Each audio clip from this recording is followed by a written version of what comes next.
نحمده ونصلي على رسوله الكريم أما بعد.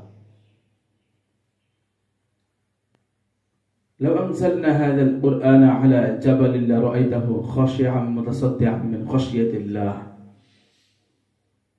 মুফাসসিরিন কিরাম বর্ণনা করেছেন, যদি শরীরের কোনো কোথাও ব্যথা হয়ে থাকে, ব্যথা আক্রান্ত হয়,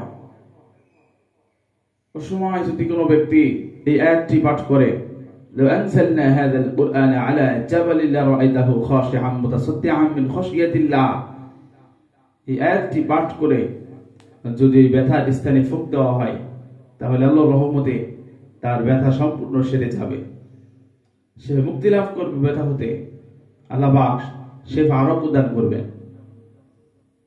এরপরে মুফাসসিরিন কেরাম বলেছেন, যদি কোনো মূর্ছ ব্যক্তির নিকটে অথবা কোনো মৃত ব্যক্তির নিকটে সূরাতুল হাসরের শেষ দিনে অথবা পুরো সূরা হাসর পাঠ করে মৃত ব্যক্তিদের উদ্দেশ্যে সেটা সওয়াব বখশিশ করা হয়, তাহলে তারা কবরের আযাব থেকে রক্ষা পাবে।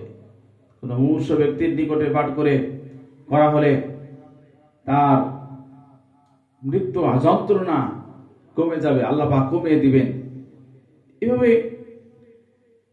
সূরাতুল শিফা বলা হয় সূরাতুল ফাতিহাকে। যদি যে কোনো বিপদ আপদে, যে কোনো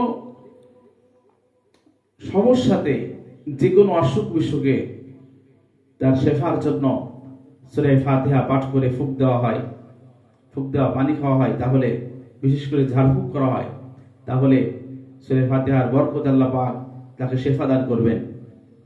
কুরআনী যে শিক্ষা রয়েছে, কুরআনী চিকিৎসা, সেই চিকিৎসাগুলো করে আমাদেরকে আল্লাহ পাক রব্বুল আলামিন শেফা লাভ করা, আরোগ্য লাভ করার তৌফিক দান করেন।